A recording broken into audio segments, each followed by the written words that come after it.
Nous sommes l'église missionnaire, la cité de restauration, là où Dieu est en train de faire une œuvre merveilleuse. Dieu est en train de restaurer le corps, l'âme et l'esprit. Amen.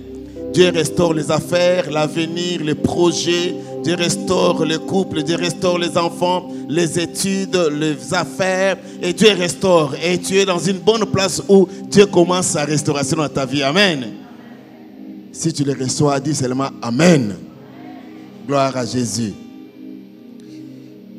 Notre premier jour, nous commençons et c'est spécial parce que nous avons les invités spéciaux qui sont parmi nous. Amen.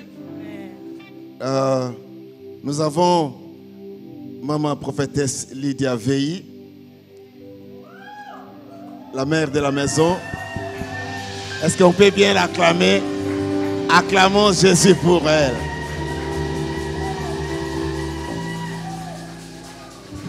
Ouais, elle nous a tellement bénis ici. Oh là là là là. Que Dieu soit glorifié. Maman, merci pour ta présence. Et nous allons recevoir l'homme du jour. Amen. L'apôtre, le père de plusieurs. Alléluia. Amen. Le fondateur de plusieurs. Il n'est plus seulement papa, mais il est devenu déjà grand-père. L'apôtre Veilly, je vais bien le présenter, pas aujourd'hui. Nous allons commencer à introduire ça bien demain et pour bien le présenter les dimanches. Amen. Mais alors, aujourd'hui, je vous dis seulement que c'est un docteur, apôtre, père. J'aime beaucoup quand sa femme l'appelle HV. HV, c'est-à-dire apôtre Gabriel Veilly. Je vais bien le présenter. Est-ce que nous pouvons le recevoir en ce moment en acclamant le Seigneur? Acclame bien le Seigneur, acclame bien Jésus. Il est Dieu.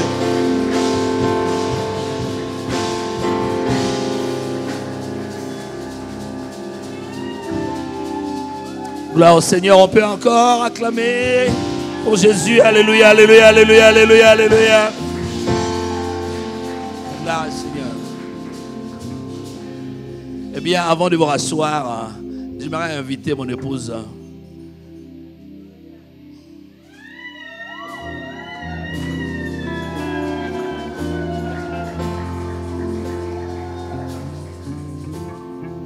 Eh bien, je crois que son passage ici, vous avez été d'une grande bénédiction, n'est-ce pas?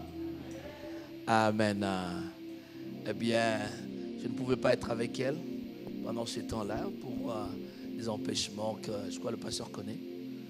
Mais Dieu a permis que cette fois-ci qu'on soit là ensemble. Nous bénissons Dieu. Amen. Alors, voilà comment je l'ai soigné. Amen. Eh bien, ça fait 30 années qu'on est ensemble, 2 années de fiançailles et ensuite 28 années de mariage. Et Dieu nous a bénis avec 5 enfants. Et dans 3 semaines, notre fils est marié.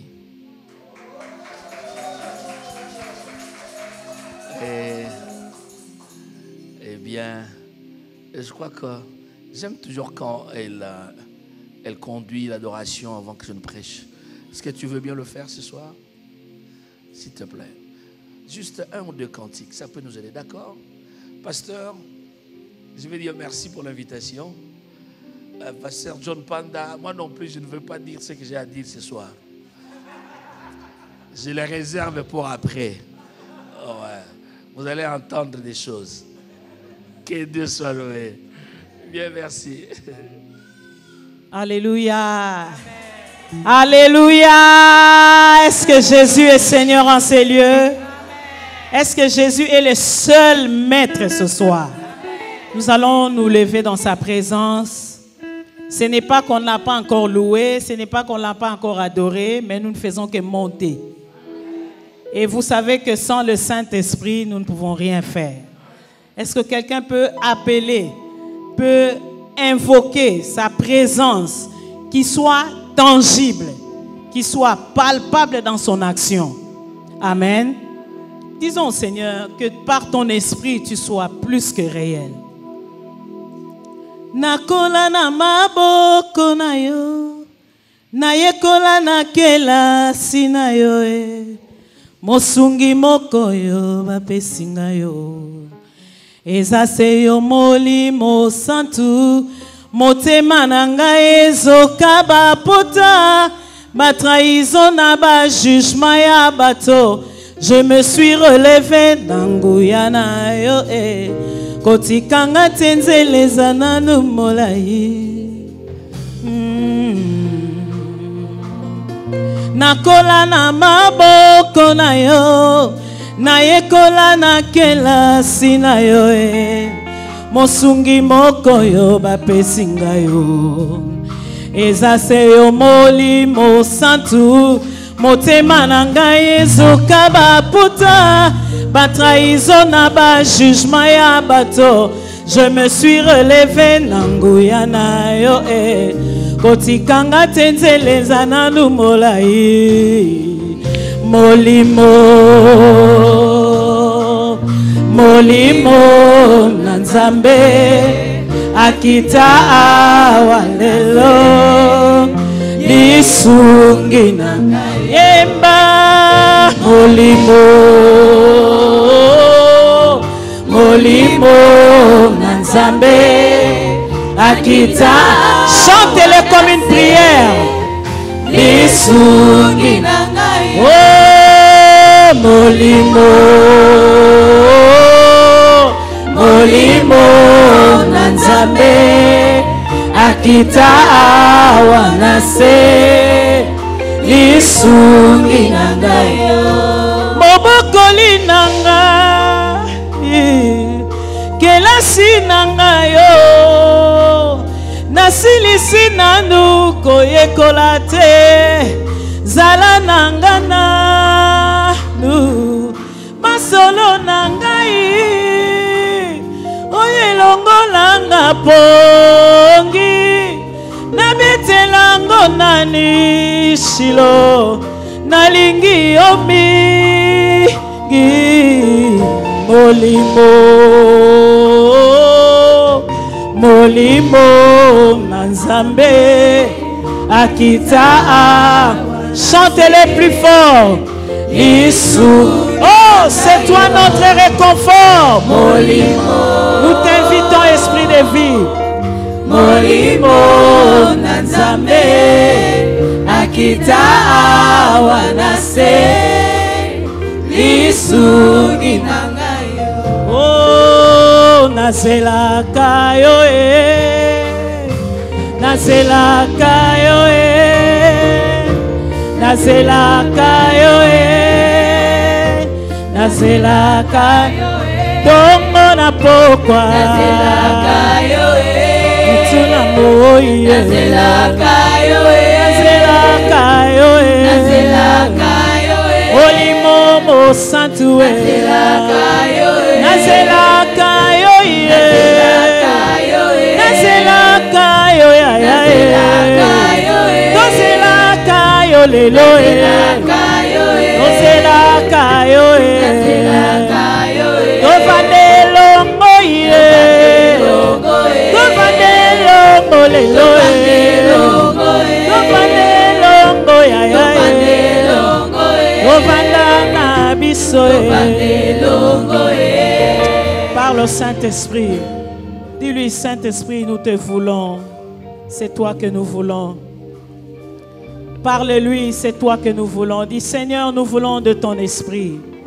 Nous voulons que tu nous parles par ton esprit, que tu nous visites par ton esprit. Prends ta place et que tout ce qui n'est pas de toi disparaisse de ces lieux. Prends le contrôle qui te faut, Jésus. Merci. On peut acclamer le Seigneur. Merci l'orchestre. Que Dieu vous bénisse. Vous jouez très bien. Formidable. Vous êtes une bénédiction. Formidable. Merci, merci. À Dieu la gloire, l'honneur et la louange. Waouh. Je disais au pasteur John quand on était au bureau tout à l'heure, j'ai dit, ah, vous avez un bon groupe. Ils chantent bien. Amen. En tout cas, vous m'avez béni. Hein? On peut acclamer pour eux encore une fois.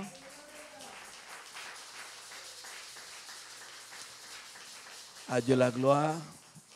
Oh, ce que j'aime, c'est qu'après avoir chanté, ils sont assis. Dans beaucoup d'églises, après que les chanteurs, les musiciens ont fini, ils sortent.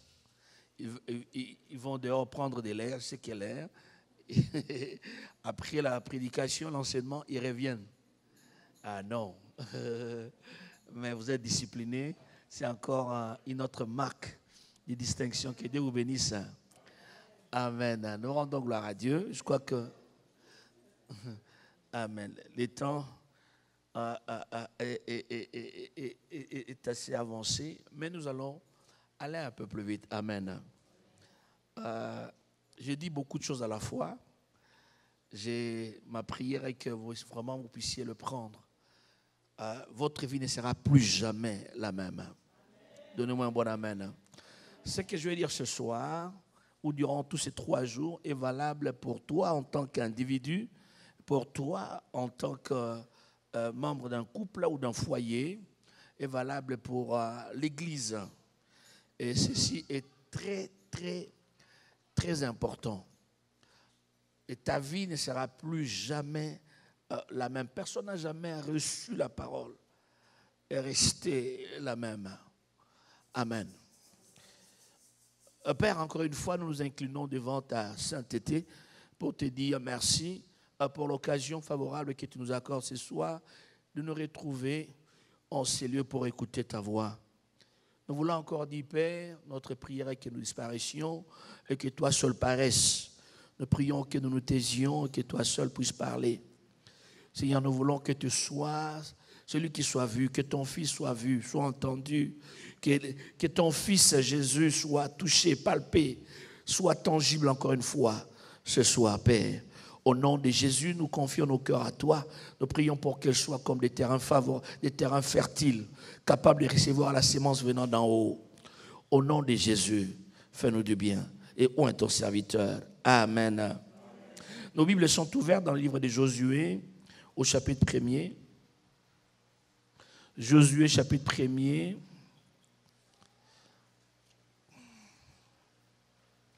Nous lisons les 3 premiers versets.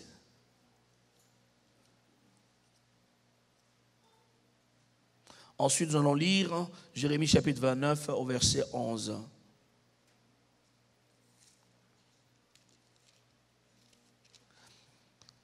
Après la mort de Moïse, serviteur de l'Éternel, l'Éternel dit à Josué, fils de Nun, serviteur de Moïse, Moïse, mon serviteur, est mort. Maintenant, lève-toi. Dis après moi, lève-toi. Dis après moi, lève-toi. Passe ce Jourdain, toi et tous ces peuples, pour entrer dans le pays que je donne aux enfants d'Israël. Tout lieu que foulera la plante de votre pied, je vous le donne, comme je l'ai dit à Moïse. Dans ce texte, nous trouvons Dieu parler. Oh, vous êtes tous debout quand vous lisez la Bible. Hein? Oh, bonne d'habitude, hein? Que Dieu soit loué.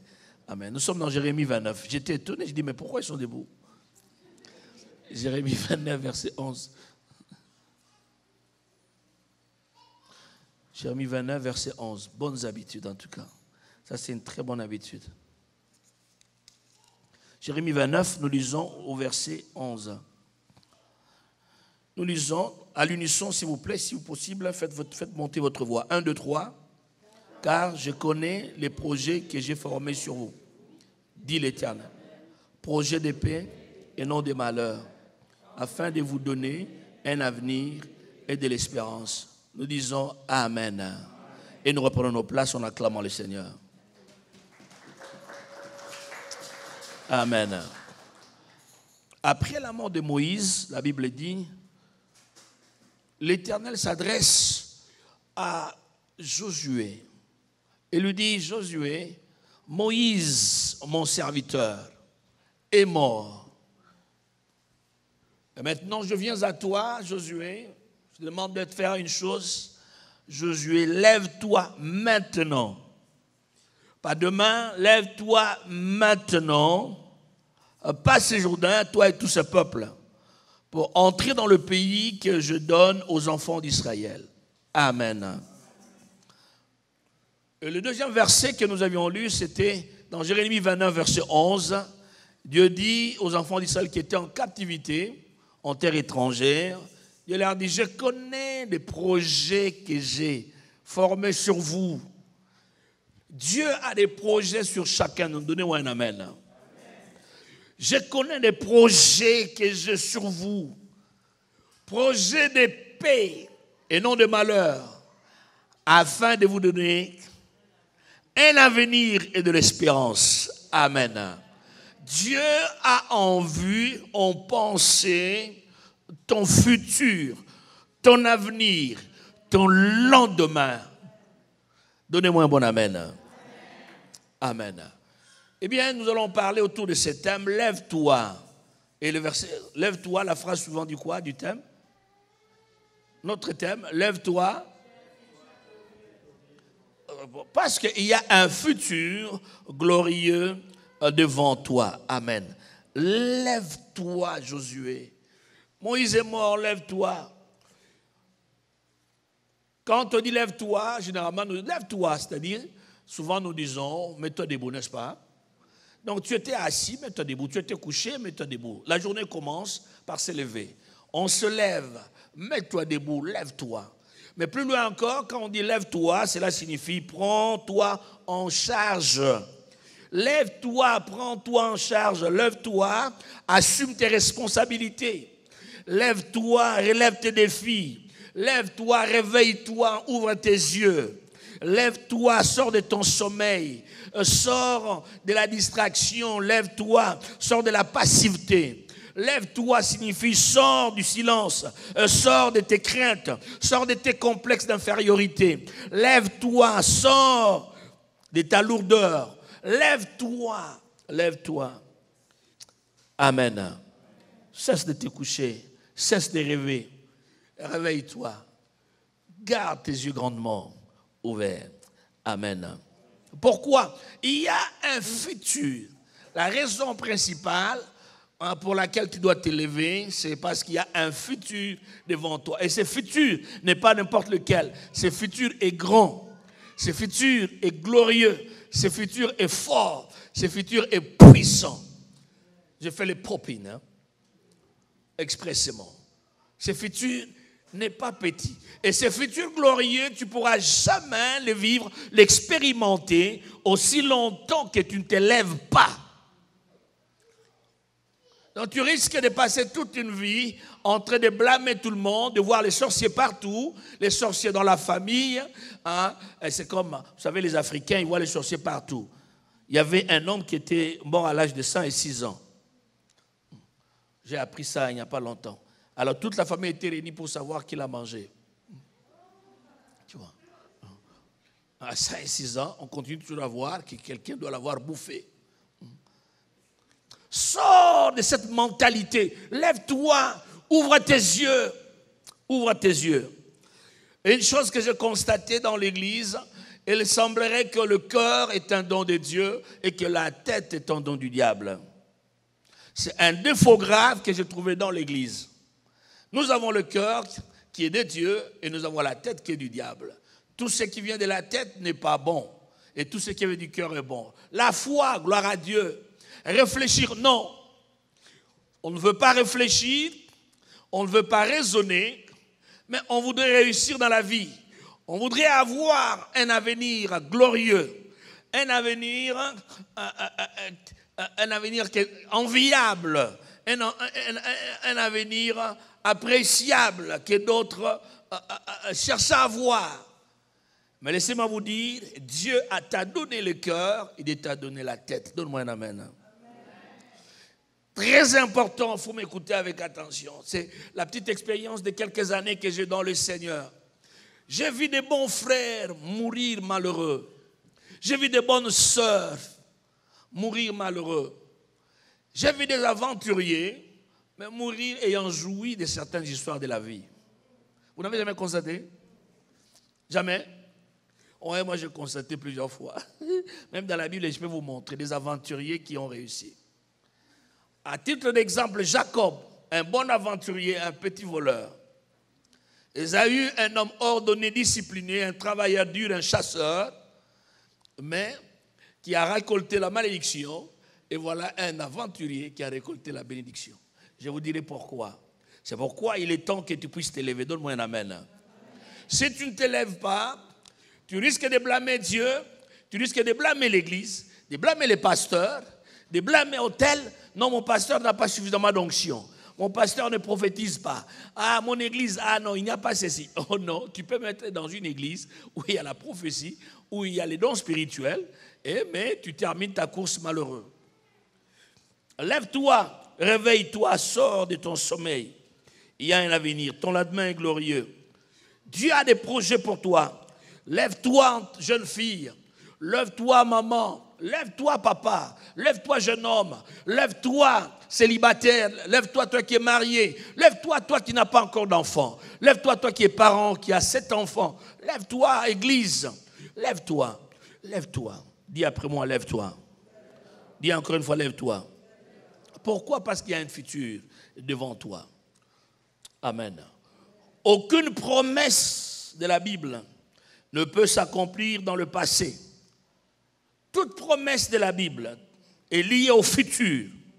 Soulignez, toute promesse de la Bible est liée au futur. Le passé est derrière toi, le futur est devant toi. Et chaque fois que Dieu te parle, il ne te parlera jamais des choses du passé, il te dira toujours des choses qui vont venir. Amen. C'est comme cela que tu sais que quand le diable te parle et quand Dieu te parle. Quand le diable te parle, généralement, il te parlera de ton passé. Il te dira des choses qui ont eu lieu hier. Il va te parler de tes fautes, de tes erreurs, de tes conflits. Il va te parler de tes échecs, de tes défaites, de tes chutes, de ce que tu as détruit hier. Il va te parler de comment tu as détruit, avec qui tu as détruit. Il va te parler de mauvaises relations que tu as eues hier. Et tout cela pour produire en toi une culpabilité. Quelqu'un est avec moi? Nul n'avance avec la culpabilité dans le cœur. La culpabilité est un poids qui va te détruire. Donc généralement, quand tu as les pensées qui viennent, qui te tournent constamment au passé, tu dois savoir que c'est le diable qui les inspire.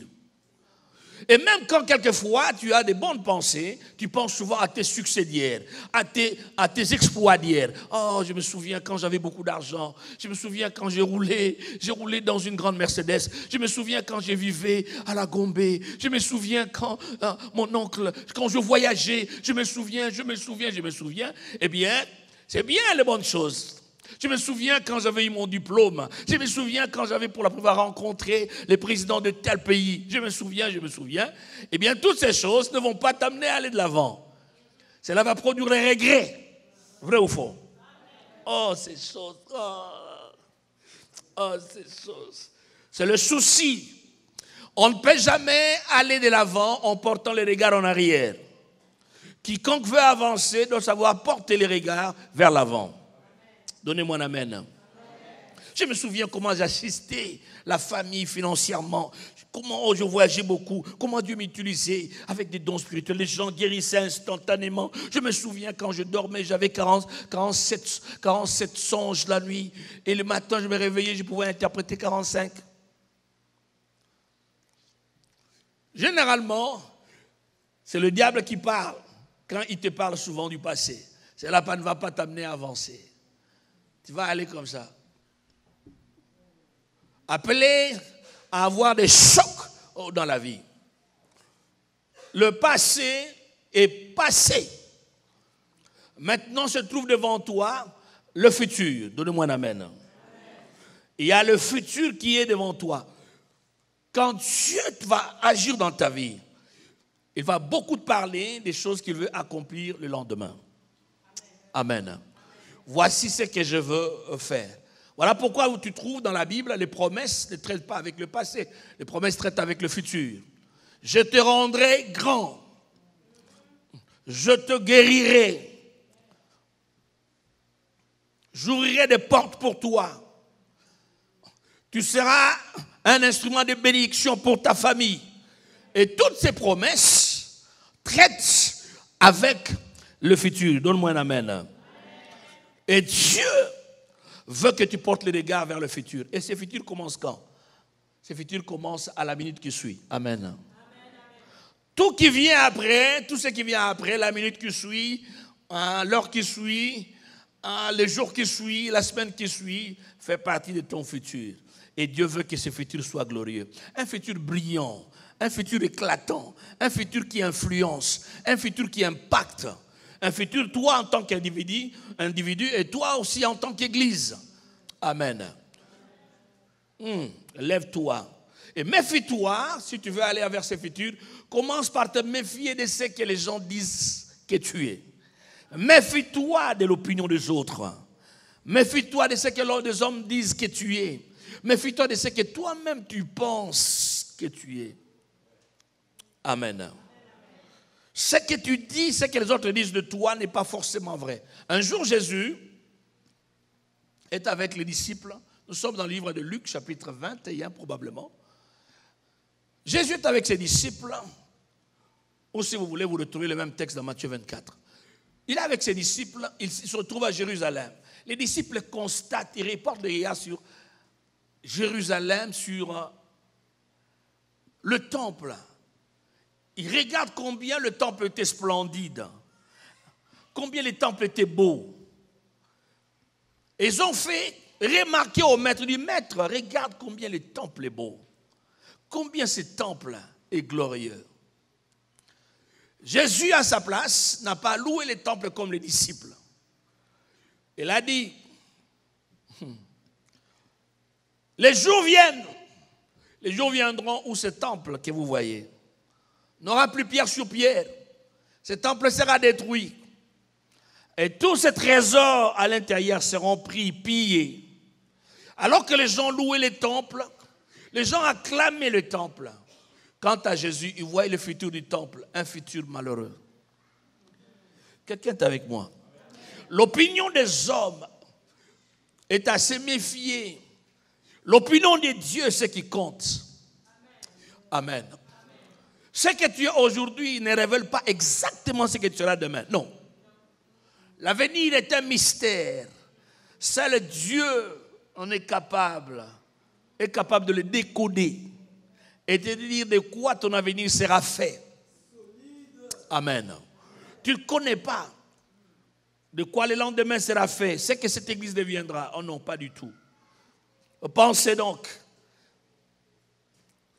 Jésus est avec ses disciples et porte le regard sur Jérusalem. Tout le monde voulait être à Jérusalem, la cité de Dieu. Jérusalem, la ville des rêves. Tout le monde voulait se trouver à Jérusalem. Devant Jérusalem, il regarde cette belle ville. Il ouvre sa bouche, il commence à pleurer. C'était le silence absolu, tout le monde voulait savoir pourquoi il pleurait. Jésus va dire, Jérusalem, Jérusalem, Jérusalem. Tu n'as pas connu le temps où tu as été visité. Les larmes coulaient de ses yeux. Les gens louent Jérusalem. Jésus pleure sur Jérusalem. C'est pourquoi il est important, mon frère, ma soeur, de savoir, l'opinion des hommes n'est pas vraiment celle qui compte. Non, non, pas du tout. Tu peux te décourager en vain. Tu peux t'abattre en vain. Parce qu'ils te disent des choses selon leurs yeux. Mais ils ne connaissent pas ce qui est caché. Amen. Seul Dieu connaît ce que tu seras demain. Et je t'annonce d'avance, la parole de Dieu dit, le futur que Dieu a réservé pour toi, c'est un futur glorieux. Donne-moi un amen. Un futur plein d'espérance. Je te le montrerai dans la parole de Dieu et tu le comprendras. Amen. Ma Bible me montre le parent de David. Les parents de David n'avaient pas beaucoup d'estime sur ce jeune homme. Il l'envoyait constamment en brousse pour aller s'occuper des brebis.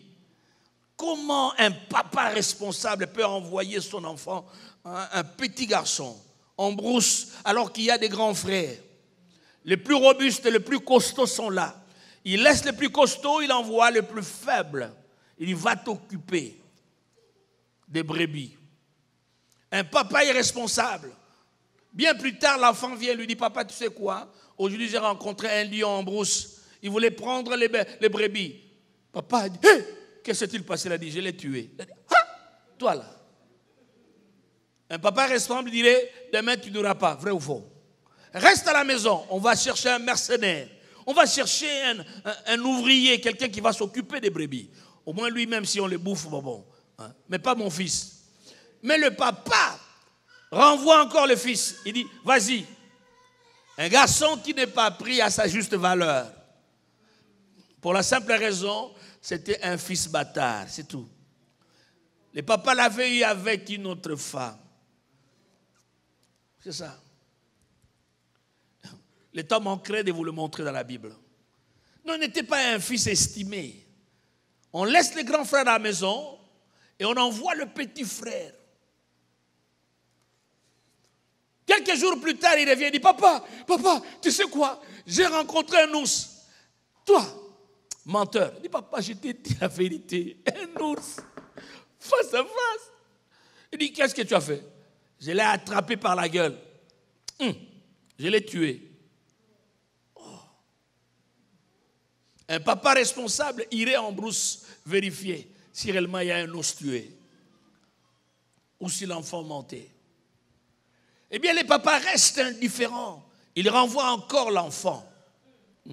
Va t'occuper des brebis. Voilà les jours où le prophète Samuel arrive dans la famille. Il dit, non, je cherche un enfant, je cherche quelqu'un. Dieu m'a envoyé. Il m'a dit, le futur roi d'Israël se trouve dans ta famille. Emmène-moi tes fils. Il fait sortir tous ses fils. Samuel regarde et dit non, Dieu n'a choisi aucun d'eux.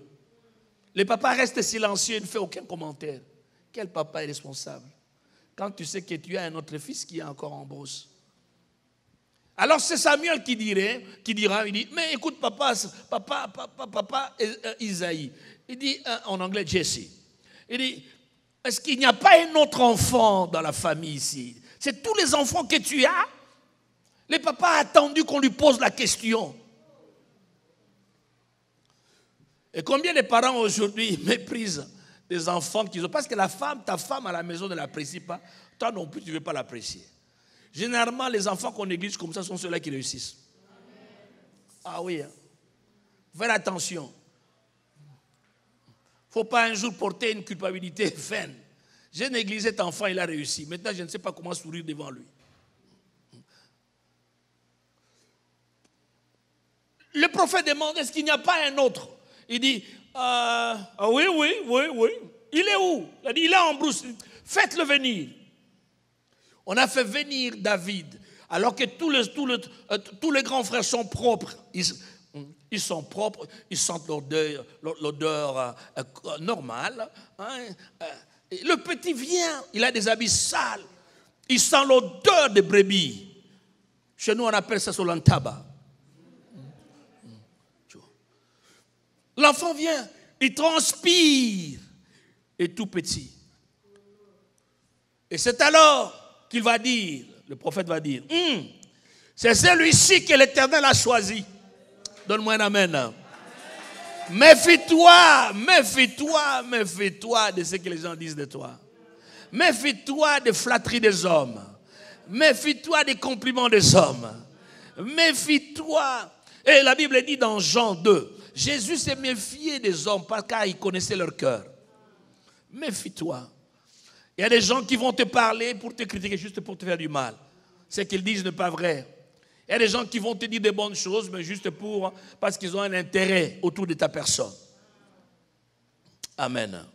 Un enfant, la vie du père de David, sur David, son opinion faible.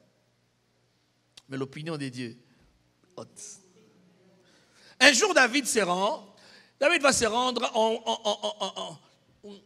sur le champ de bataille. Sur la demande de son père, il dit, va visiter tes frères, apporte-leur à manger. C'est dans 1 Samuel, hein? Apporte-leur à manger. 1 Samuel, chapitre 16, chapitre 16, chapitre 17. David prend la nourriture, va voir ses frères qui sont sur le champ de bataille pour leur apporter la nourriture. Il dit, voici la nourriture que papa a envoyée pour vous. Quand ses frères l'ont vu, ils ont vu David sur le champ de bataille. Lui, il ne peut pas aller, puisqu'il est enfant. Ils l'ont vu et dit, David, Dieu ici dit, oui, non, j'ai la nourriture venant du Père pour vous. Ok, mais après, il trouve que toute l'armée Israël est en train de paniquer. Il dit, mais de quoi vous avez peur ici?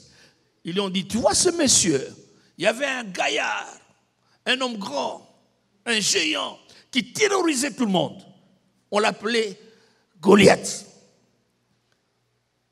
Les soldats lui ont dit, toi, cet homme-là, il est en train de lancer un défi contre le peuple. Il dit, s'il y a quelqu'un ici, parmi vous, les enfants d'Israël, qui puisse s'élever pour se battre avec moi, s'il me gagne, sa victoire devient celle d'Israël. Si moi je le bats, ma victoire devient celle du camp, celle de la nation philistine.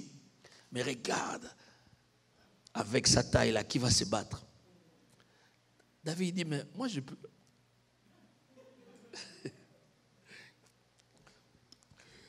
Moi je peux. Le frère, il a dit, moi je peux. Il a dit, attends. Ses frères l'ont surpris en train de parler avec les soldats.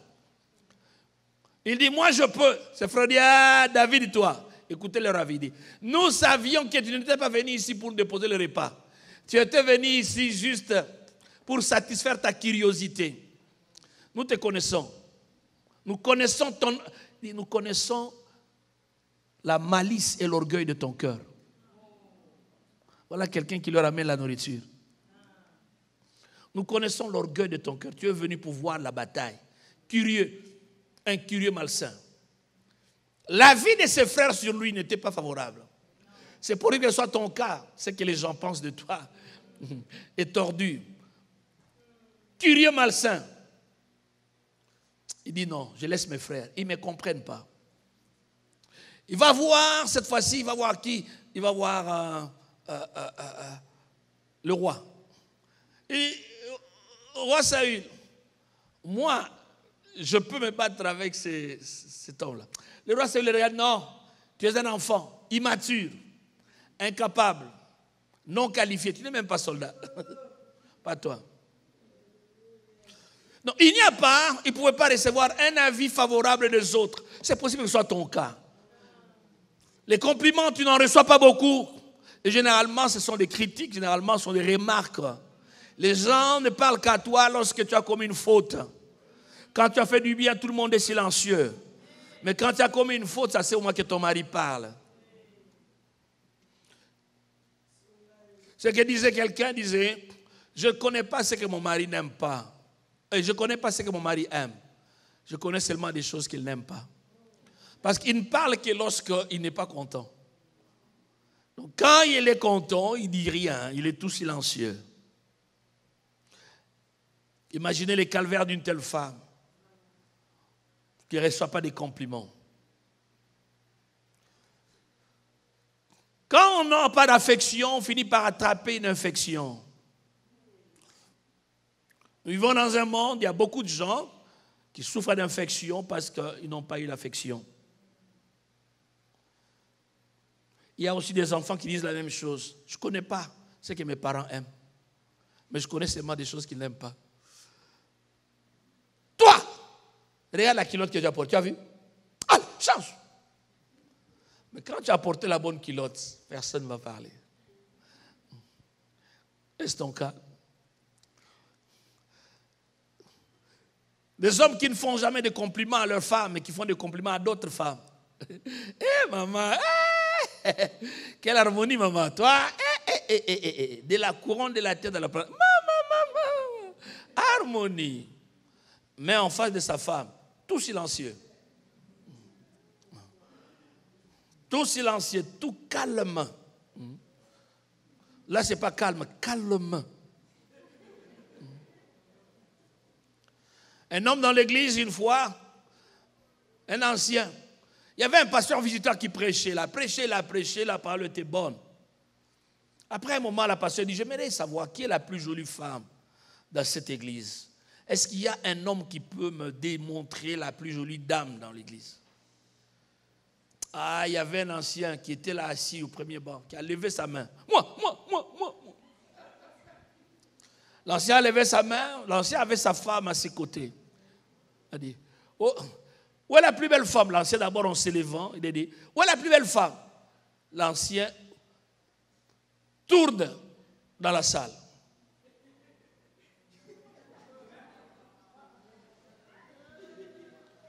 Là, la femme et sa femme est assise à ses côtés. Où est la plus belle femme? Il dit, pasteur, elle n'est pas venue aujourd'hui.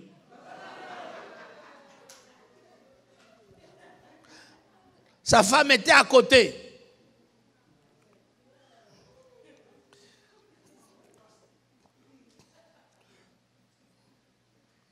Il y a un avenir glorieux devant toi, amen. Et je dis bien, cet avenir ne l'attend pas dans 50 années, non. Tout ce qui vient après la minute où nous nous trouvons fait partie de ton avenir. Tu me dis amen. C'est ça. L'opinion des hommes va te détruire. Tu es trop vieux. Tu es trop jeune. Tu n'es pas joli. Tu n'es pas fort. Tu n'es pas intelligent. Tu n'es pas ouin. Tu peux te détruire. Et David, lui, connaissait ce genre de choses. Quand on le regardait, il disait, David, toi, son père, depuis la maison, ne croit pas en lui. Ses frères l'appellent orgueilleux, malicieux. Saül dit, tu es un enfant, toi. Tu n'as pas d'expérience. Mais quand Dieu a porté le regard sur David, il a dit, toi, tu es mon oint. Amen. L'onction est sur toi. Et il a été oint. Dieu voyait en lui un oint, Dieu voyait en lui un roi. Mais la question, comment David se voyait lui-même? Et David lui-même se voyait ainsi. Amen. Il se reconnaissait comme un oint, comme un roi. Amen. Le grand problème dans la vie, c'est que quand tu ne sais pas voir comment Dieu te voit, tu dois être capable de voir comment Dieu te voit et commencer à le confesser. Dis-moi amen. Amen. Eh bien, je vois, je peux aller, je vois Joseph, ainsi de suite, ainsi de suite. Eh bien, les avis des autres. Un garçon dit, Joseph, on va voir ce que ces rêves vont devenir. Mais plus tard, c'est lui qui est devenu le sauveur de la famille. Amen. Ma mère ne me faisait pas confiance en matière de relation avec les sexes opposés. Elle me disait, cet enfant, pas de chance. Mais je suis le seul dans la famille à ne pas avoir d'enfant en dehors du foyer. Le seul pasteur stable. Amen. Et pourtant, ma propre mère, même ma propre mère craignait, disait, j'étais tellement agressif et brutal, disait, a dit à ma fiancée à l'époque, dit, tu vois ce jeune homme ici, il aime Jésus, mais il a une faiblesse. Il se fâche et il tape. Il dit, méfie-toi de ses prières, ainsi de suite. Il aime la prière, il aime, mais dès qu'il se fâche, il fait les 5 ministères, il les libère. Apôtre, prophète, évangéliste, docteur, pasteur. 5 ministères.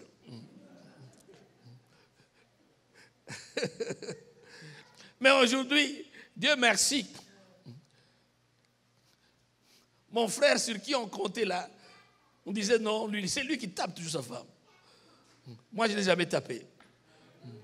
Ah, n'est-ce pas merveilleux? L'avenir appartient à Dieu. Je disais, l'avenir appartient à Dieu. L'avenir appartient à Dieu. On peut ne pas te louer des autres. Mais le problème, ce n'est pas ce qu'eux pensent. Dieu a un projet pour ta vie. Il a un projet. Je mâche mes mots. Je pèse mes mots. Dieu a un projet. Tu es le projet de Dieu. Tu es le projet de Dieu. Mais la grande question, ouvre tes yeux. Tu dois ouvrir tes yeux pour situer là où tu es. Considère là où tu es. Ouvre tes yeux. Lève-toi. Lève-toi. Sors de la léthargie. Sors de la distraction. Sors du sommeil. Lève-toi. Il y a un futur qui t'attend. Que rien ne puisse t'endormir. Que rien ne puisse te garder captif. En te levant, en ouvrant tes yeux, la première des choses à faire, tu dois commencer par faire un diagnostic sincère sur toi-même. Dis après moi, diagnostic. Il y a nombreux qui ne peuvent pas avancer Parce qu'ils veulent avancer sans commencer par diagnostiquer, sans commencer par considérer d'abord là où ils se trouvent actuellement. Où te trouves-tu à l'heure actuelle? En lisant ma Bible, je vous montre quelques textes. Dans la Bible, dans Luc chapitre 15, verset 17. Dans Luc 15, 17, quelqu'un peut lire avec moi?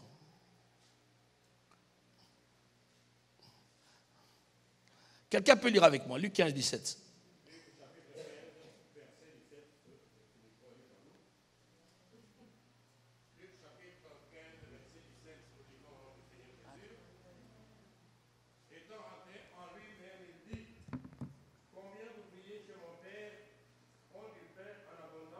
Ok. Et moi, ici, je meurs de faim. Ok. Voilà, dans Luc 17, la Bible parle de ce jeune homme qu'on appelle fils prodigue. Le fils prodigue, la Bible dit, étant rentré en lui-même. Ce jeune homme, un jour, est allé voir son papa. Il a dit, papa, j'ai l'impression que toi, tu es vieux, mais tu ne veux pas mourir. Tu vois? Mais moi, je tiens à avoir mon héritage. Je veux avoir ma part. Comme toi tu tiens à vivre, reste en vie, mais donne-moi la part qui m'est due. Eh bien, il a exigé son héritage du vivant de son père. L'héritage lui a été donné. Le grand frère est resté à la maison, le petit frère est parti. Avec tous les biens. La Bible dit, s'étant éloigné de la famille, de la maison, il a dilapidé tout ce qu'il avait comme bien, tout ce qu'il avait comme trésor, avec les femmes prostituées. Il s'est amusé bien et finalement il s'est retrouvé pauvre. Loin du père, ayant tout perdu, il a cherché à récupérer. Il ne savait pas comment récupérer. Tout ce qu'il pouvait faire, c'est devenir un travailleur. Il a trouvé comme travail gardien de pourceaux, gardien de porcs, gardien d'engoulous. Tu vois, c'est ce qu'il est devenu comme travail. Pardon? Quelqu'un a dit quelque chose?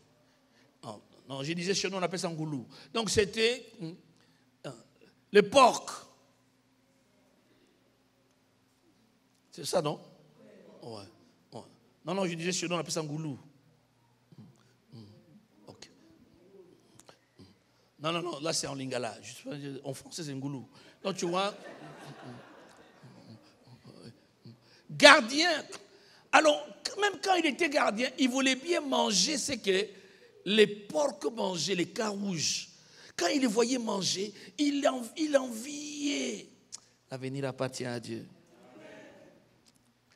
Il commençait à envier les porcs. Et les porcs mangent bien. Et moi. Tu n'avances pas dans la vie en train de te blâmer incessamment. On n'avance pas en se culpabilisant. On n'avance pas en se blâmant. Les blâmeurs n'avancent pas, restent sur place. Et même ils s'enfoncent. Ne te blâme pas indéfiniment. Tu n'es pas Dieu. Tu es un être humain. Tu es imparfait. Les fautes ont été commises. Certes, mais si on est mal parti, il est possible de bien repartir. Si on a mal commencé, il est possible de bien recommencer. Alors ce jeune homme, il dit, la Bible dit au verset 17, Luc 15, 17, étant rentré où? En lui-même. Il a dit, il commence à faire une évaluation de sa condition. Il dit, voici dans quelles conditions je me trouve. Il a bien ouvert ses yeux, les yeux grandement ouverts. Il a dit, ici je souffre, voici dans quelles conditions je me trouve. Les yeux ouverts. Dans 2 Rois, au chapitre 7, ma mémoire est bonne, 2 Rois 7, on peut lire 2 Rois 7, aidez-moi, versets 3 et 4. 2 Rois 7, chapitre 7, versets 3 et 4. 2 Rois, chapitre 7, versets 3 et 4. 3 et 4. Il y avait à l'entrée de la porte 4 lépreux. 4 lépreux. Qui se dirent l'un à l'autre, quoi? Ils se dirent l'un à l'autre, écoutez, quoi? Resterons-nous ici jusqu'à ce que nous mourions? Resterions-nous ici jusqu'à ce que nous mourions. Oh. Si nous songeons à entrer dans la ville, Si nous songeons à entrer dans la ville, qu'est-ce qu'il y a? la famille est dans la ville La famille est dans la ville. et nous y mourrons. Nous allons mourir. Et si nous restons ici, Si nous restons ici, nous mourrons également. nous mourrons également. Allons-nous jeter dans le camp des Syriens? Ah, maintenant faisons une chose, dit. S'ils nous laissent vivre, Allons nous jeter dans le camp des Syriens, dit. nous vivrons, et s'ils nous font mourir, nous mourrons. Voilà. Il faut être capable dans la vie, un moment, on s'assied, on se dit, où je me trouve. Amen. Rien ne change. On ne peut pas gagner un futur glorieux si tu ne peux pas faire une bonne analyse de la condition présente et actuelle. Amen. Pourquoi je n'avance pas dans ma marche chrétienne? Pourquoi je n'avance pas dans mes finances? Pourquoi je suis le même? Pourquoi je suis venu dans ce pays, mais ma condition ne s'améliore pas? J'étais même meilleur quand j'étais dans mon pays. Tu vois? Tu dois t'asseoir, ouvrir les yeux. On ne peut pas soigner un malade sans un bon diagnostic. Le succès d'un traitement médical commence par un bon diagnostic. Si on rate le diagnostic, on rate le reste. Et souvent, j'ai trouvé dans l'église, vous trouvez des gens qui sont toujours malades, vous priez pour eux, ils sont guéris, vous priez pour eux, ils sont guéris, ils sont guéris. Ils sont incapables de s'asseoir pour dire, pourquoi je tombe malade? Tout ce qu'ils veulent, qu'on leur impose demain qu'ils soient guéris. Mais ils commencent par t'asseoir, dis pourquoi je suis constamment malade. Il y a des gens dans l'église, je trouvais, on va les délivrer toute la vie. Dès qu'il y a, ils tombent. Sors. Tel pasteur passe, délivrance. Tel autre pasteur passe, délivrance. Tel autre pasteur passe, délivrance. Tu comprends? Mais finalement, la question, on doit s'asseoir. Pourquoi toujours moi? Ces démons sortent ou ne sortent-ils pas? Vous comprenez? Pourquoi dans mon foyer, il y a toujours des guerres, il y a des bagarres? Il n'y a jamais de paix. Tu vois? Pourquoi mon mari est toujours content quand on mange ailleurs? Ailleurs, mon mari mange beaucoup. À la maison. Non. Il a toujours une quantité là. Il mange vraiment de façon humble. Avec humilité. C'est simple. Je me souviens chez nous, il y a une chose. Ma femme constate quand je vais quelque part, elle me voit comment je mange.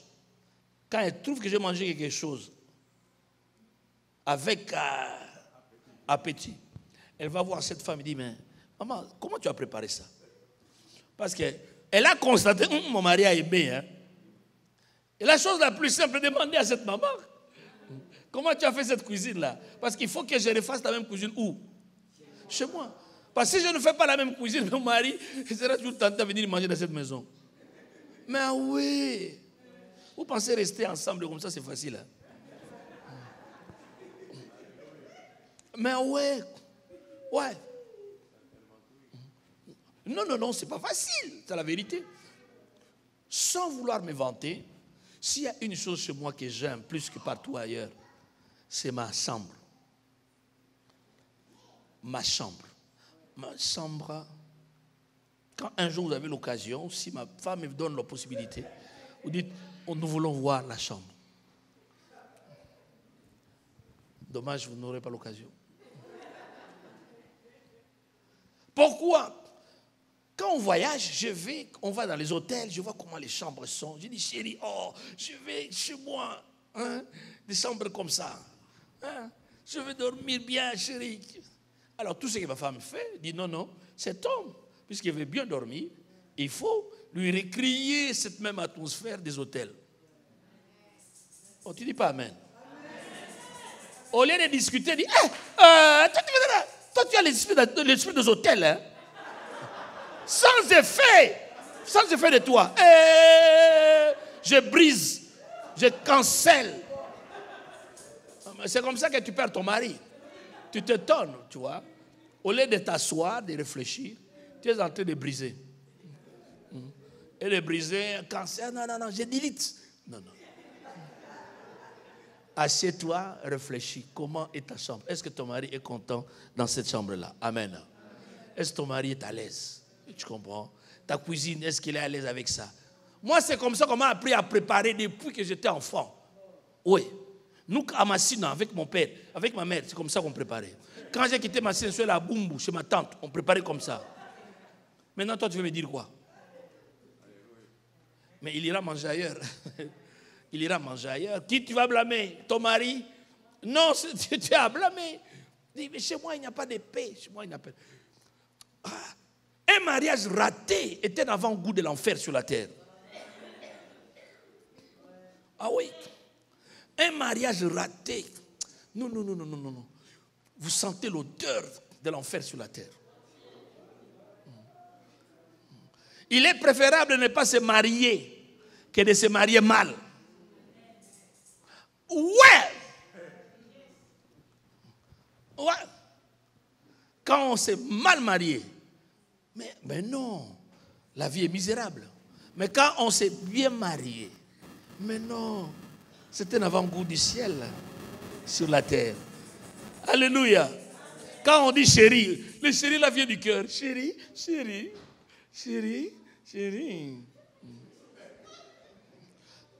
Mais il y a des chéris là qui sont devenus mécaniques. Chérie. Ah, chérie.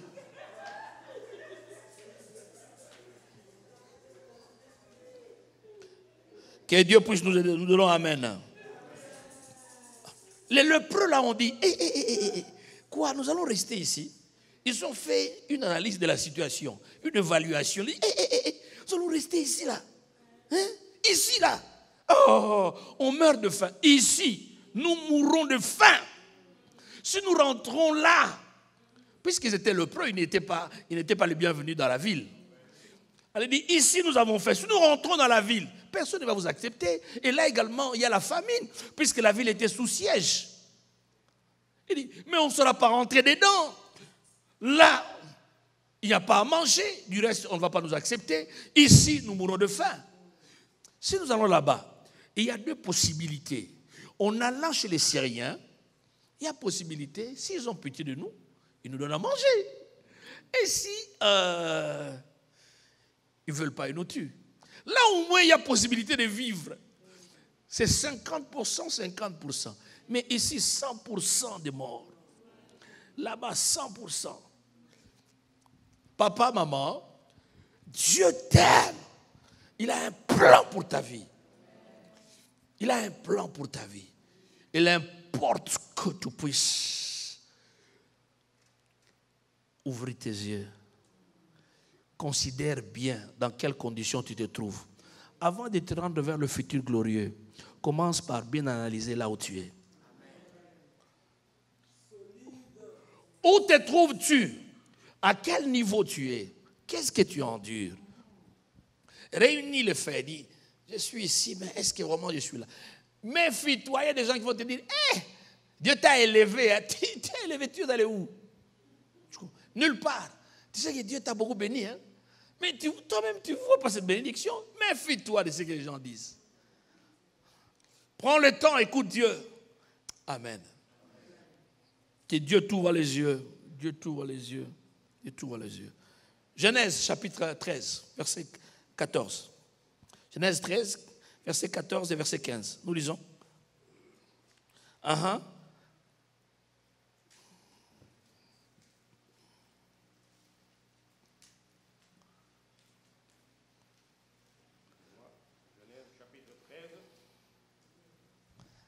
Genèse chapitre 13, verset 14. L'Éternel dit à Abraham, après que Lot se fût séparé de lui, lève les yeux et du lieu où tu es, regarde vers le nord. Du lieu Non, papa, ne bouge pas, papa, garde le micro. Hein, à côté, garde le micro. Après que Lot s'est séparé d'Abraham, Dieu vient se révéler à Abraham. Dieu lui dit, écoute Abraham, du lieu où tu es, dis après moi, du lieu où tu es. Du lieu où tu es. Peu importe l'endroit où tu es, peu importe ta condition, peu importe tes circonstances actuelles, peu importe tes réalités présentes, Oh, ça ne marche pas. Tout a échoué. Tout est brisé. Tout est compliqué. Le poids de la malédiction. Les liens de la famille. Dieu dit, du lieu où tu es, Abraham, les vrais problèmes. Écoute, Abraham, du lieu où tu es, de ta condition actuelle, fais quoi? Du lieu où tu es, lève tes yeux. regarde vers le Et nord. regarde doucement, papa. Lève tes yeux, regarde. Vers le nord et le midi. Oh. Vers l'Orient et l'Occident. Merci, je m'arrête là. Du lieu où tu es, regarde. Le grand problème. Non, on n'a pas fini, papa. Merci. Du lieu où tu es à quel niveau? Tu ne connais même pas là où tu es. Tu vois.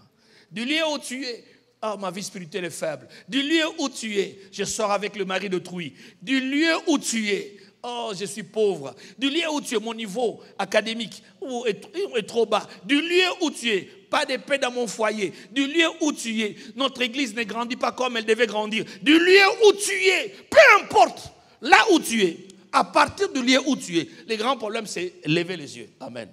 Amen. Lève les yeux et fais quoi? Regarde. Je dis, regarde. Amen. Regarde. Du lieu où tu es, regarde. Amen, amen, regarde. amen. Et regarde quoi? Regarde vers le nord et le midi, vers l'Orient et l'Occident. Car tout le pays que tu vois, je le donnerai à toi. Merci. Du lieu où tu es. Du lieu où tu es. Je ne vois pas les dons spirituels se manifester. Du lieu où tu es. Alléluia. Moi, je ne reçois jamais de songes. Du lieu où tu es, j'ai des songes, mais je ne sais pas comment les interpréter. Du lieu où tu es, je n'ai pas beaucoup d'argent. Du lieu où tu es, on n'a pas d'impact dans les quartiers. Du lieu où tu es, là où tu es. Ouvre les yeux. Ouvre les yeux. Regarde. Maintenant, lève tes yeux, ouvre tes yeux, et regarde. Maintenant, ce que tu vas voir, c'est ça ce qui compte. Amen. Amen. Là où tu es dans le présent n'est pas le grand problème. Mais est-ce qu'à partir de là où tu es, tu peux voir quelque chose?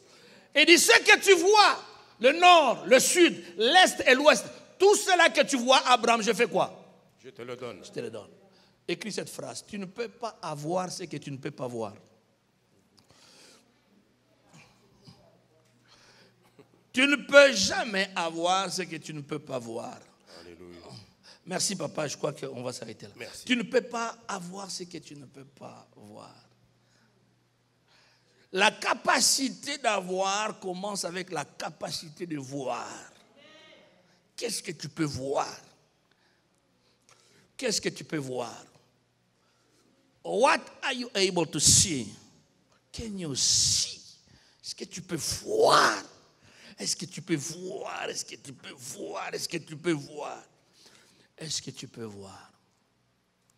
Du lieu où tu es, est-ce que tu peux voir ton futur? Est-ce qu'il y a un futur que Dieu a placé dans ton cœur? Un futur qu'on ne peut pas voir, on ne pourra jamais avoir. Amen. Tu vois quoi, pasteur John Panda? Limité, ce n'est pas le problème avec tes limitations, mais est-ce que tu peux voir quelque chose? J'ai pas d'argent, ce n'est pas là le problème. Est-ce que tu peux voir? Dieu remplit cette église avec des riches. Amen. Du lieu où tu es, du lieu où tu es, ce que tu ne peux pas voir, ce que tu ne peux pas concevoir, tu ne pourras jamais recevoir. Ici, voir, remarquez, Dieu dit à Abraham, je vais te donner, Dieu dit, je vais te donner ce que tu vas voir. Papa, Dieu a donné à Abraham un territoire. Pensez avec moi, qu'est-ce qu'Abraham devait voir? Si je lève mes yeux ici, dehors, je sors, je lève mes yeux, je regarde, je vais voir jusqu'à combien de kilomètres? Aidez-moi à peu près. Si je lève mes yeux, je regarde, je vais voir combien de kilomètres? Je ne saurais pas. Même pas 4 kilomètres, tu ne pourras pas voir. Même pas 4, tu vas t'arrêter quelque part. Si Abraham, Dieu donnait à Abraham les choses que ses yeux physiques devaient voir, Israël devait avoir un petit territoire. Vrai ou faux? La vérité, Dieu disait à Abraham, là où tu es, si tu peux voir ça, avec tes yeux de l'intérieur, je pourrais te le donner. Amen. Amen. Est-ce que tes yeux du cœur peuvent voir? Est-ce que tu peux voir ta guérison miracle? Est-ce que tu peux voir un jour, tu vis sans prendre le médicament chaque jour? Est-ce que tu peux voir ça? Est-ce que tu peux voir un jour, toi, dans un mariage heureux? Est-ce que tu peux te voir un jour avec des enfants en bonne santé? Est-ce que tu peux te voir une église qui est 10 fois plus grande que celle-ci? Amen. Est-ce que tu peux voir, toi, servir Dieu de manière inattendue? On dit, oh, je ne savais pas que Dieu pouvait m'utiliser. Tu ne dis pas Amen. Est-ce que tu peux te voir Dieu t'utiliser comme un instrument qui amène des âmes dans cette église? Moi, j'étais dans une église, je venais d'une église, écoutez-moi, je venais d'une église où on parlait lingala. Et j'ai grandi dans une famille où on parlait lingala. Mon père n'avait pas étudié, son dernier niveau d'études était 3e année primaire. Ma mère n'avait jamais été à l'école. Alors, il parlait les langues du pays et la langue de la famille était lingala. Et le quartier, c'est un quartier des petits voyous. C'est un quartier où on ne parlait pas français. Quand dans notre quartier, quelqu'un parlait français, il était vu comme un orgueilleux, un vantard, un arrogant. Regarde-moi, il parle français. On va les taper. Donc tu parles français, c'est un sujet de conflit, un sujet pour qu'on puisse te taper. Mais oui, c'était comme ça chez nous. Regarde-moi, on va les taper. Toi, pourquoi tu parles français? Tu vois. Mais oui. Donc, je vous ai parlé du nom du quartier, tu comprends? Tu vois? Parce que ça va rester dans votre tête, vous comprenez? On a grandi dans ces quartiers-là et on était fiers, toute notre fierté était dans la force. Il dit non, non, nous on est fort. Tu joues, je te tape. Tu comprends? Tout le monde faisait un peu de sport, un peu de judo, un peu de karaté, un peu de jujutsu, un peu de boxe, un peu de, tu comprends? Un peu de libanda, et un peu de gris-gris, vous comprenez? Ah, vous comprenez de quoi je parle? On appelle ça les bilaïs. Tu en connais quelque chose. Tu comprends? Voilà, c'est dans cette ambiance que j'ai évolué, dans cette atmosphère. Je vais à l'école, je n'étais pas bête, j'étais intelligent.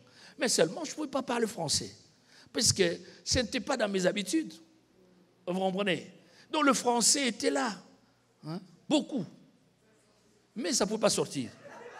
Vous comprenez? Donc ça bloquait là. Il y avait une soupape qui ne permettait pas la sortie du français. Chaque fois que je voulais parler français, la soupape se fermait.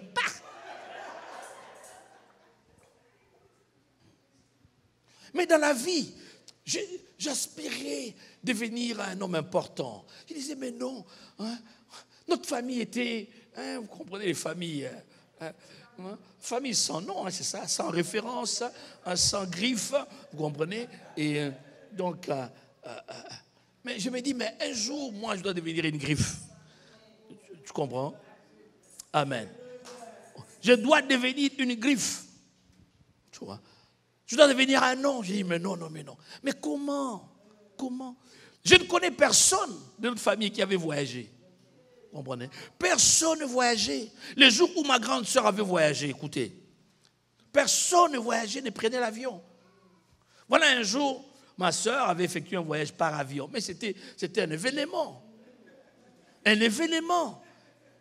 Elle avait utilisé l'avion, mais non, tout le quartier était au courant que ma sœur avait voyagé. Alors quand on me disait, Gabi, tu pars où? J'ai dit non, je vais à l'aéroport. Elle dit non, non, je vais à l'aéroport. Tu vois. Il dit non, non, parce que ma grande sœur a fait un long voyage par avion. Donc je vais la chercher. Je voulais que tout le monde constate que j'allais à l'aéroport. On dit, hé, Gabi, tu... Ah, non, que l'aéroport. Ok, c'est pas. Non, non. Yaya Zoya, outil. Dans avion. Yaya. Vous comprenez? Tout le monde, c'était un événement. Toute la famille s'était mobilisée. On était à l'aéroport de Njili pour l'accueillir. Et quand l'avion atterrissait, mais il fallait voir, nous habitués, tu vois les gens de ces quartiers-là, habitués au bruit. Yaya! Il y avait du bruit là-bas, on se foutait pas mal des réactions des gens. Yaya! Et quand il était descendu là, je demandais, Yaya, c'était comment là? Quand ça fait là? Est-ce que vous allez tomber ou comment? Il dit non. Au retour là, tout le monde avait l'information. Elle a pris l'avion. Demandez-moi, elle revenait d'où? De Kisangani.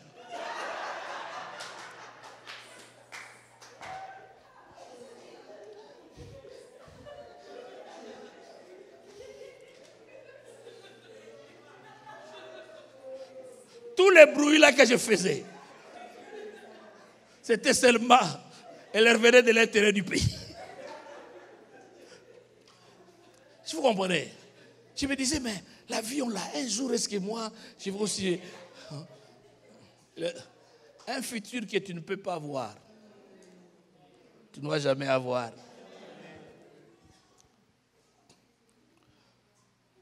Tu ne vas jamais devenir un homme de Dieu puissant si tu es incapable de te voir un homme de Dieu puissant. Amen. Vous savez pourquoi Dieu parle? Quand Dieu parle, Dieu ne parle pas pour que tu entends ce qu'il te dit. Dieu parle pour que tu vois ce qu'il te dit. Dieu parle. En parlant, il dessine une image. Il veut que tu vois l'image. Quand Dieu te dit, je te rends grand, il ne veut pas que tes oreilles entendent. Tu dois, ton cœur, ton esprit, doit voir cette grandeur. Ce que Dieu t'a dit ne viendra jamais à la réalisation aussi longtemps que tu n'as pas vu ça là. Voilà pourquoi beaucoup de gens se battent, se disent, je ne vois pas Dieu, Dieu m'a dit, il t'a dit, est-ce que tu as vu ça? Dieu t'a dit qu'il va te donner le document, mais tu n'as jamais vu ce document. Pourquoi? Parce que tu ne vois pas les documents. Il te parle, mais toi tu vois les difficultés, tu vois même qu'on t'a chassé. Tu vois? Tu dis, ah, moi on m'a chassé. Mais pourtant il t'a parlé pour que tu sois capable de voir. Chaque parole contient une image.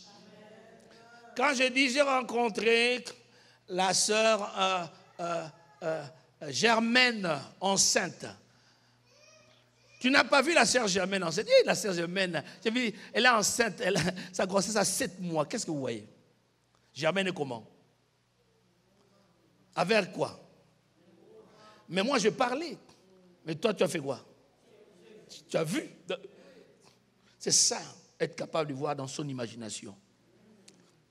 Tu dois être capable de se prendre ce que Dieu te dit, changer ça en image.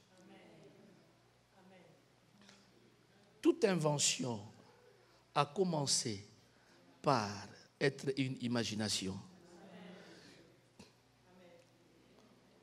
Donne-moi un amen. Un futur que tu ne peux pas imaginer, que tu ne peux pas voir du dedans, tu ne vas jamais voir. Tu dois être capable de concevoir pour recevoir. Sinon, ça va rester comme c'est là. Alléluia. Il y a des gens qui ont beaucoup d'alléluia à l'église, hosanna, mais rien ne change. Vrai ou faux? Moi, je ne veux pas de ce genre de christianisme. Ne va. Je refuse au nom de Jésus. Je me dis, il y a des promesses que je n'ai pas encore vues. Je le reverrai à l'âge ici et dans les jours qui viennent. Amen. Il y a de l'espérance aussi longtemps que l'homme vit. La Bible dit, même un chien vivant vaut plus qu'un lion mort. Aussi longtemps que tu as le souffle de vie, il y a de l'espoir. Dieu est capable de faire avec toi aujourd'hui ce qu'il n'a pas pu faire avec toi hier.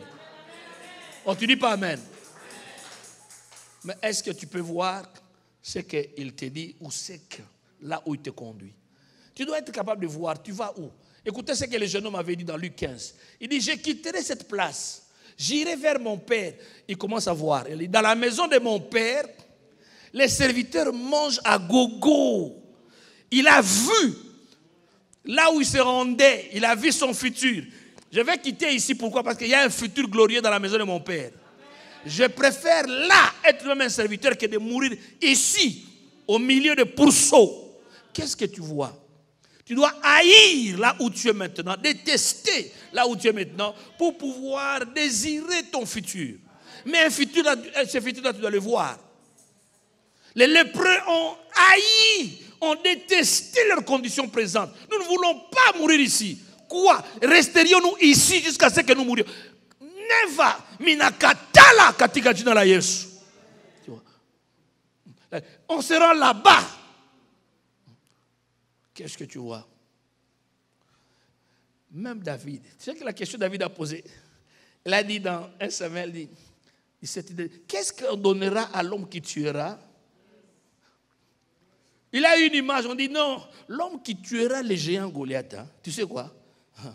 Le roi va exempter sa famille des taxes. Hein? Le roi prendra sa fille, lui donnera. Et le roi va faire quoi? Va les délivrer de la pauvreté. Donc voilà. Voici la fin de mes souffrances. C'était le début de toute une histoire. Il a vu là où il se rendait. Et il y a des souffrances qui arrivent dans ta vie juste pour détester les conditions présentes. Amen. Mais aussi longtemps que tu n'arrives pas à les détester, tu resteras là. Toute invention, on dit la souffrance est la mère des inventions. C'est à cause de souffrance qu'on a inventé des choses. Et toute révolution a été provoquée par des souffrances. Tout réveil spirituel a été engendré par les douleurs. Et même l'immigration est le produit des douleurs. Tu vas rester là si tu ne souffres pas de tes conditions actuelles. Il y a des gens qui sont bien, ils chantent, ils dansent.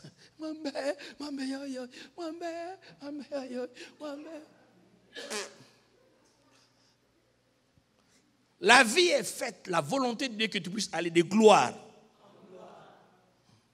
Le statu quo n'est pas de Dieu. Dieu un jour dit à Israël dans Deutéronome 1,6, il dit, mais vous avez assez demeuré sur cette montagne. Vous faites quoi ici?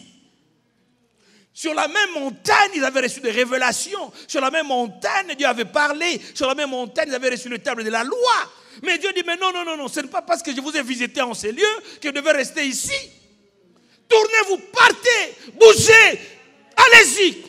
Pourquoi vous restez au même endroit? Il y a des gens, depuis qu'ils ont parlé en langue, hein, depuis 1998, c'est la même langue. Dès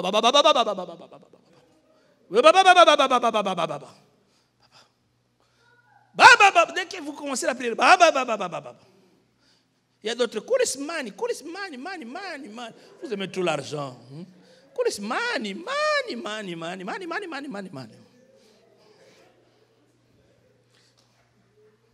Tournez, vous partez, dit. Il y a d'autres langues, donnez-moi un amen. Vous allez parler, mani, coulis.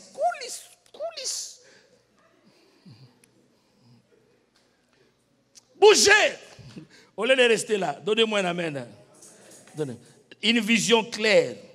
Dieu veut que tu puisses, de là où tu es, regarde, ouvre les yeux, fixe les yeux bien.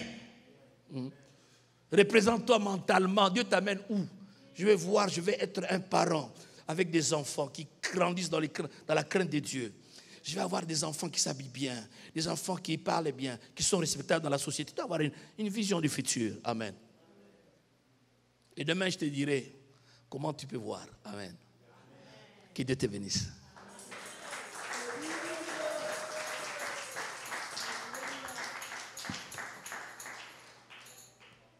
Dieu bénisse. Dieu te fera beaucoup de bien. Je veux que ce soit pratique. Tu sortiras de ces séminaires avec la pensée. Dieu m'a parlé, m'a montré. Tu sortiras de ces séminaires, ton foyer sera restauré comme nous sommes à l'église de la restauration. Ta vie spirituelle sera restaurée et même tu retrouveras ta position dans la société. Tu ne dis pas amen. Ton cœur sera restauré.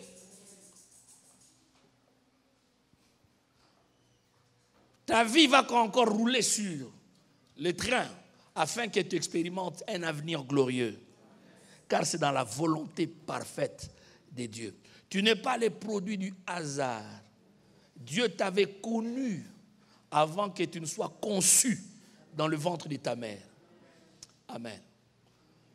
Quand tu es venu dans le monde, ton entrée dans le monde n'a pas surpris Dieu.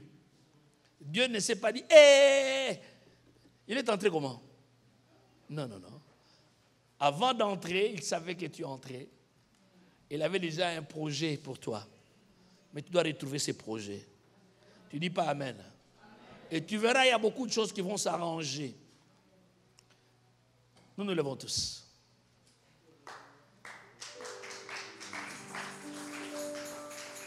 Quelqu'un a été béni, je vois ta main. Quelqu'un a été béni.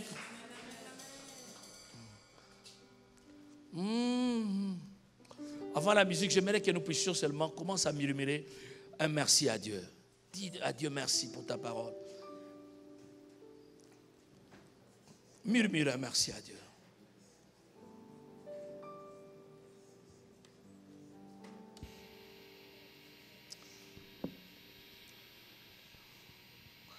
Seigneur, merci, tu m'aimes. Merci, tu m'aimes. Je veux que je me méfie des opinions des autres, des hommes, de mon entourage, de ceux qui prétendent m'aimer, et même de ceux-là qui me détestent. Je voudrais que je puisse dépendre de toi. Oh, merci Seigneur, merci Seigneur. Ouvre mes yeux que je vois là où je suis, que je vois là où je suis. Ouvre mes yeux que je vois là où que je vois exactement là où je me trouve. Ouvre mes yeux que je vois là où tu me conduis. Oh, Masata Karabakobo, Mandayaba. Au son de la musique, commence à prier. Le Dieu créateur. Parle au Seigneur maintenant.